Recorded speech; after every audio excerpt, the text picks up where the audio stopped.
Hi எல்லாரும் எப்படி இருக்கீங்க? இன்னைக்கு நம்ம இயற்கை ரசிக்க வந்தீங்க. என்னுடைய மாமாவின் வாழ்க்கையிலையும் கத்தர் செய்ததுமாய் உங்களுடைய வாழ்க்கையிலையும் செய்வார். உங்களை கத்தர் நேசிக்கிறார், உங்களை பாதுகாக்கிறார். இன்றைக்கு நம்ம மாமாவோட வாழ்க்கையில செய்த அற்புதத்தை பார்க்க போவோம் வீடியோக்குள்ள. இந்த வீடியோவை நீங்கள் தட்டி விடாமல் எல்லாருக்கும் ஷேர் பண்ணுங்க, எல்லாருக்கும் பகிர்ந்து கொள்ளுங்க, லைக் பண்ணுங்க, சப்ஸ்கிரைப் பண்ணுங்க, எல்லாருக்கும் பகிர்ந்து நீங்களும் பாருங்க. வாங்க வீடியோக்குள்ள செல்லலாம்.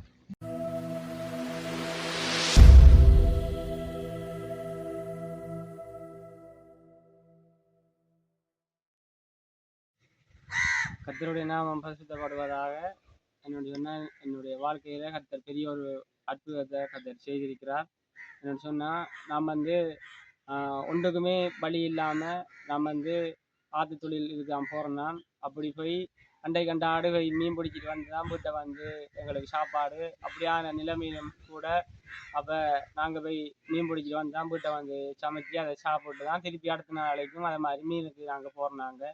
அப்படி செஞ்சு போய் கொண்டிருக்கக்குள்ள பதை போட்டு விட்டு நான் இங்கால கொழும்பு, இங்கால புத்தளம், இங்கால கல்ற பக்கம் அப்படியெல்லாம் கடவுளை வாடிக்கையெல்லாம் தொழிலுக்கு போய் அப்போ கஷ்டப்பட்டு உழைச்சி வெளியே சண்டைக்கு அண்டாடு அந்த எடுத்துகிட்டு வாரத்துகளை கொண்டு சிலவுக்காக அதை நாங்கள் பயன்படுத்தி வந்தாங்க. அப்போ இனி ஒன்றுமில்லைன்னு சொல்லி அப்படி அந்த நேரத்தில் நாம் ஒரு கிறிஸ்டியனாக இருந்த அந்த காலத்துக்கு முன்னதான் இந்த சம்பதம் எல்லாம் நடந்தது என்னுடைய வாழ்க்கையில். அப்போ ஆண்டவரை நான் ஏற்றுக்கொண்டு அதுக்கு பிற்பாடு தான் இப்படி தொழிலுக்கு இங்கே தும்பு கொம்பனி கொழும்பு பக்கம் போயிருக்கிறேன், இங்கே புல்மண்டை பக்கம் போயிருக்கிறேன், கல்ரா பக்கம் போயிருக்கிறேன். அப்படி எங்கே என்னென்ன தொழில் செய்யணுமோ எல்லா தொழிலும் செஞ்சு அப்போ ஒன்றும் இல்லை, கையில் ஒரு இதுவும் இல்லை, லாபம் இல்லை, ஒன்றும் இல்லை, அண்டை கண்டாடு சாப்பிட்டு செஞ்சால் இருக்கிறாங்க. அப்போ அப்படியாக இருக்கக்குள்ள அப்போ ஊழியத்துக்குன்னு சொல்லி இல்லையே நான் ஒப்பு கொடுத்தேன். ஊழியத்துக்குன்னு சொல்லி ஒப்பு கொடுத்ததுக்கு பிற்பாடு ஆண்டவர் என்னை ஆசீர்வதித்திருக்காரு. நான் ஆட்டோ ஒன்று எடுத்திருக்கிறேன். அந்த ஆட்டோவுக்கு லீசிங் பணம் கட்டுறேன். நான் ஹையர் ஓடிஎம் கட்டுவேன். அதுக்கு அப்புறம் என்னுடைய மனைவி என்னையோட வருவாங்க, துணையாக வருவாங்க ஒரு இதுக்கு போகிறதுக்கு. அப்போ அப்படியாக அவங்களுக்கு நான் என்ன செய்யணும், அவங்களுக்கும் ஒரு கடையை போட்டு கொடுக்கணும், இல்லை ஒரு பிஸ்னஸ் அவங்க செய்கிறதுக்கு வேலை செய்யணும் வேண்டிய இல்லையா. அப்போ ஒரு கடையை போட்டு கொடுத்தேன். இப்போ அந்த கடையை அவங்க நடத்திட்டு இருக்கிறாங்க.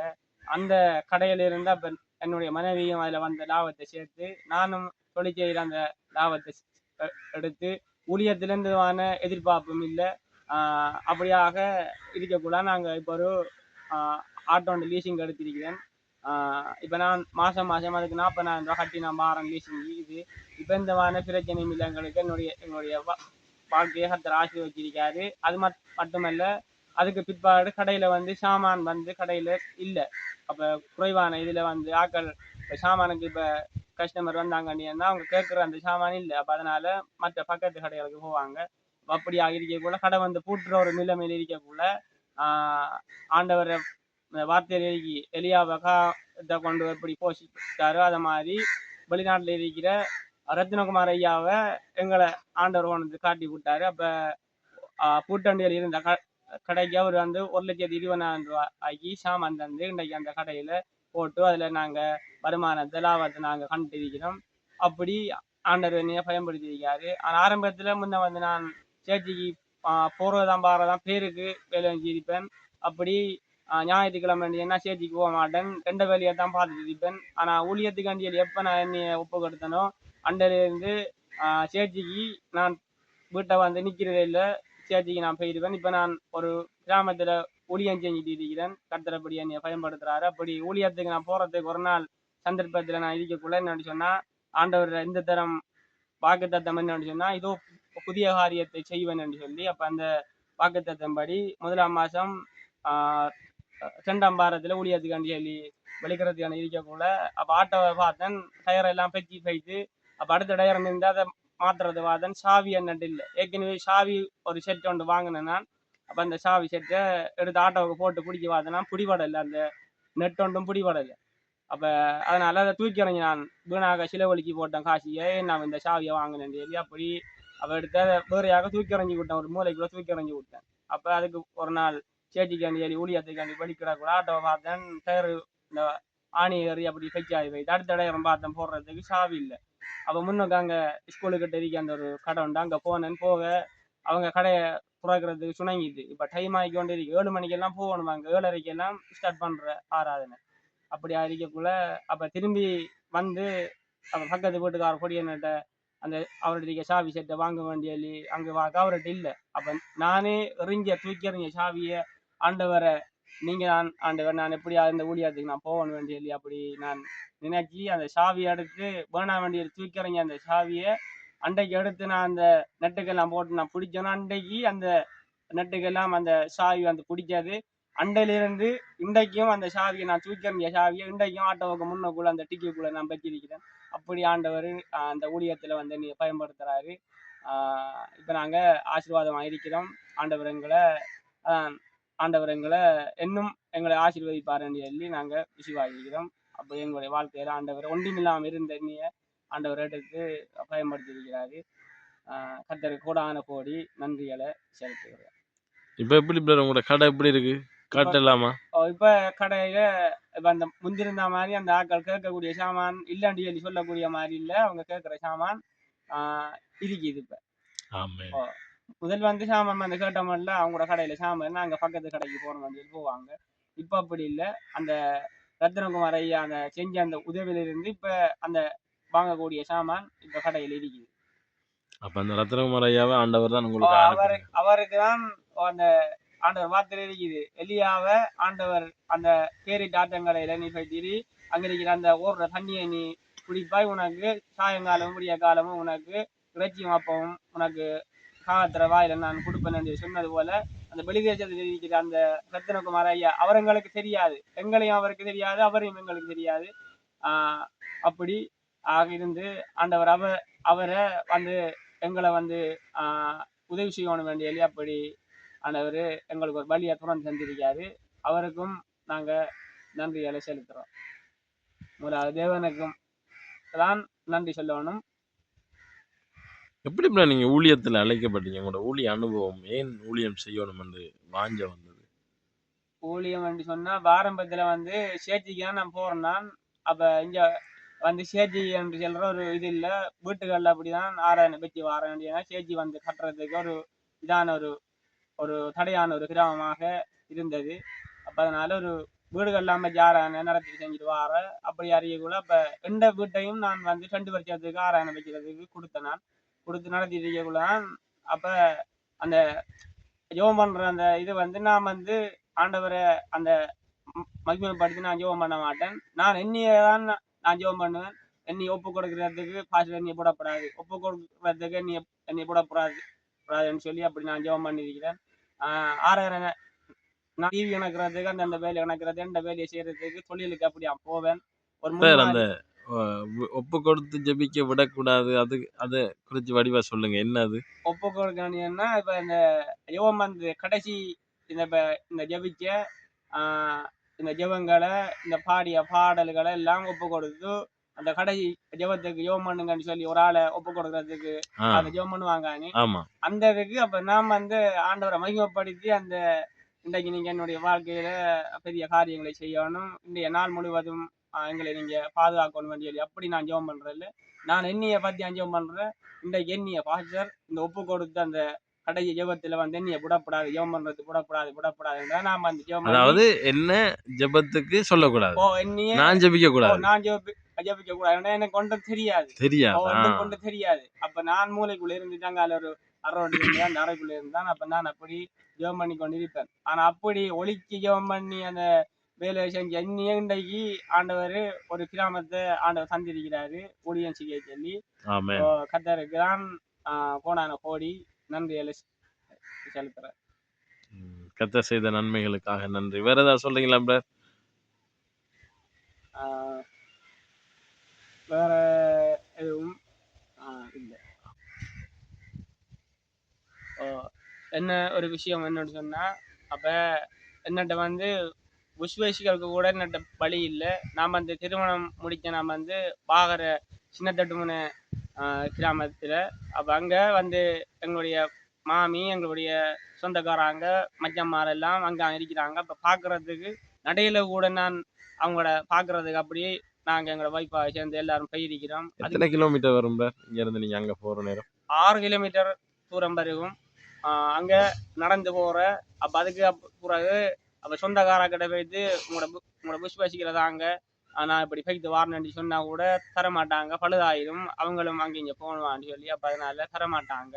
அப்ப அதுக்கு பிறகு நான் ஒரு புஷ் வசிக்கல் ஒன்று வாங்கினா வாங்கி என்ன செய்வேன்னு சொன்னா எங்களோட வைஃபை மேத்தி எடுத்துட்டு தென்னந்தோட்டங்களுக்கு போயிட்டு தேங்காய் எடுத்து அதை வந்து அவங்ககிட்ட வாங்கி அவங்ககிட்ட அந்நேரம் வந்து தேங்காய்க்கு விலை குறவு 50 ரூபாய்க்கு எடுப்பேன்னா 75 ரூபா 70 ரூபாய்க்கு சொல்லி இங்கே மதுரங்குளம் குஞ்சங்குளம் அப்படி அந்த கிருமிக்கு ஏரியா அப்படி அந்த பகுதிக்கு கொண்டு நான் விற்று அதுல இருந்து லாபத்தை சேர்த்து இப்படி செஞ்சு வந்து அதுக்கு பிறகு நான் இந்த தொழில் எல்லாம் அதை கருவேலை வாடி அப்படி எல்லாம் திரிஞ்சு அதுக்கு பிறகு நான் நான் அந்த புஷ் பாசிகளில் ஓடி போட்டாலும் போகக்கூட நான் நினைச்சு போவேன். பக்கத்தால் வந்து பைக்கில் போவாங்க, ஓட்டோவில் போவாங்க, மற்ற வாகனத்தில் போவாங்க. அப்போ நானும் நினைச்சு ஓடுவேன். நாம் இந்த கச்சாங்காத்துலேயும் கூட நம்மளோட பிள்ளனை கொடுத்தா நாம் இந்த வாகனத்தை இந்த புஷ் பாசிகள் நாம் ஓடி போகிறோம்.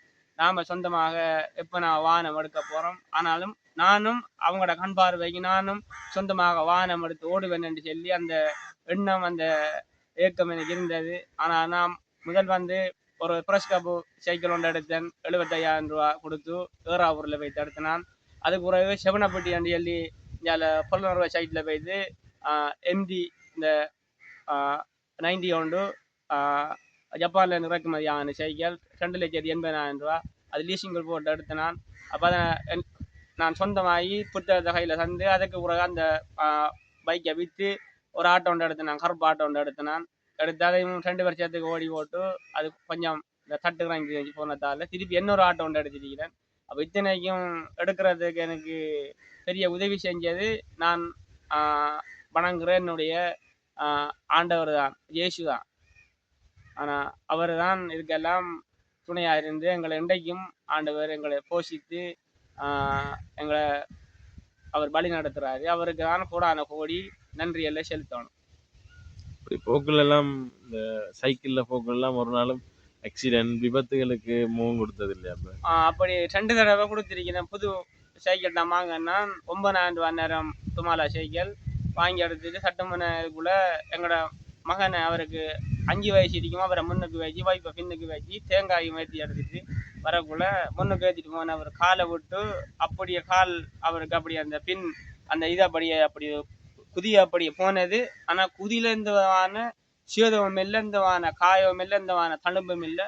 10 கம்பி புது சைக்கிள் 10 கம்பி உடங்கி போக்கு வழங்கி ஒன்று கொண்டு அப்படி முட்டி அப்படி செஞ்சு போனது. அப்போ சைக்கிள் ஏற்றி கொண்டு போய் தான் இன்னொரு வாகனத்தில் சைக்கிள் ஏற்றி எடுத்துட்டு கொண்டு போய் தான் இணக்கிறது கொண்டு போய் சொன்னாங்க. இது என்ன நடந்த நான் என்ன இப்படி எங்களோட மகன் வந்து சைக்கிளுக்கு கால் விட்டான்னு சொல்லி, இல்லை நீங்கள் போஸ்ட் கட்டையில் விட்டுறீங்களா அப்படின்னு சொல்லி. அதுபோல் இன்னொரு தரம் ஸ்கூலுக்கு முன்னுக்கு பஞ்சான் ஸ்கூலுக்கு முன்னுக்கு அப்படி இன்னொரு தரம் அப்படி எங்களோட வைப்பை எனக்கு மேலாலம் கொண்டு வந்து முன்னுக்கு அப்படி சைக்கிளுக்கு மேலே கொண்டு வந்து போட்டது. அன்றைக்கும் அவர் தான் திரும்பவும் காலை போட்டு இதாகினது. ஆனால் அன்றைக்கும் எந்தவான சேதமும் இல்லை, ஒரு காயம் இல்லை, ஒரு தழும்பும் இல்லை. அதே சைக்கிள் தான், அதே கம்பி உடைஞ்சி போக்கெல்லாம் விளைஞ்சி வேலை செஞ்சது. ஆனால் அந்த இடத்துல சொன்னாங்க நீங்கள் திரும்பவும் போஸ்ட் கட்டையெல்லாம் போட்டீங்களேன்னு சொல்லி. ஆனால் அந்த கம்பி தான் அந்த இரும்பு தான் நெளிஞ்சு போனது. எலும்புக்கும் சதைக்கும் எந்தவான சேதமும் இல்லை. என்னுடைய மகனையும் எங்களையும் அந்த இடத்துல ஆண்டவர் பாதுகாத்திருக்காரு. அதுக்காகவும் ஆண்டவருக்கு நான் நன்றி நான் செலுத்துகிறேன்.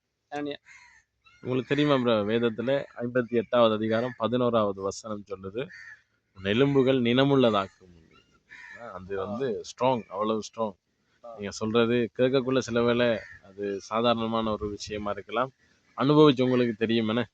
அந்த சைக்கிள் போக்கெல்லாம் நெளிஞ்சு கம்பி 10 கம்பி உடைகிற அளவுக்கு இருந்தும் பிள்ளையோட காலுக்கு கத்த சேதம் வராம பாதுகாத்து அப்படியான்னு சொன்னாங்க. அந்த சைக்கிள் அவங்க சொன்னாங்க நீங்கள் போஸ்ட் கட்டையில் விட்டீங்கன்னா இல்லைன்னு சொல்ல கூட ஒரு போஸ்ட் கட்டையில் விட்ட மாதிரி தான் இது வந்து இப்படி நடந்துருக்கு. ஒன்று கொண்டு உருட்டலாது முன்னுக்கு அப்படி இதாகி போய்த்து ஒன்று கொண்டு முட்டிது. அப்போ அப்படியா இருந்தும் அந்த இரும்பு தான் வந்து நெளிஞ்சு போனது ஒழுகி என்னுடைய மகன்ட காலுக்கு ஒரு எலும்புக்கும் ஒரு சேதமும் இல்லை, ஒரு சின்ன ஒரு தழும்பு கூட ஒரு ரத்தம் கூட வராம அந்த இடத்துலையும் ஆண்டவர் எங்களை பாதுகாத்தவர். வேதத்திலேயே நாங்கள் பார்க்குறோம், சிம்சோன் வந்து ஒரு கழுதையினுடைய பச்சை தாடை எலும்பை எடுத்து 1000 பேரை அடித்து நொறுக்கிறாருன்னு. அது இரும்புக்கு சமனா அந்த இடத்துல பார்க்கப்படுது. இது இரும்பையே அடிச்சு நொறுக்கிற எலும்பா கத்தர் உறுதியுள்ள எலும்பா மாத்திருக்கிறார் நம்முடைய பிள்ளைகளை. Amen. Super brother. Thank you so much. கத்தர் உங்களை நடத்தின விதம், கத்தர் உங்களை ஆசீர்வதித்த விதங்களை கேட்டு நாங்கள் சந்தோஷப்படுறோம். இதை பார்க்குறவங்களும் ஆண்டவருடைய நாமத்தை மகிமைப்படுத்துவாங்க. Thank you so much. Bye. God bless you. இந்த வீடியோ பார்த்ததுக்காக உங்களுக்கு ரொம்ப ரொம்ப நன்றி. இந்த வீடியோ கடைசி வரைக்கும் பார்த்ததுக்காக உங்களுக்கு நன்றி. இந்த வீடியோ தட்டி விடாமல் பார்த்ததுக்காக உங்களுக்கு நன்றி. இந்த வீடியோ எல்லாருக்கும் ஷேர் பண்ணி எல்லாருக்கும் ஒத்துழைப்பு கொடுத்து லைக் பண்ணி சப்ஸ்கிரைப் பண்ணி எல்லாருக்கும் ஒத்துழைப்பு கொடுங்க. எங்களுக்கும் ஒத்துழைப்பு தாங்க. பாய், வணக்கம். பாய், குளோபஸ். கத்தர் உங்களோட கூட இருக்கிறார்.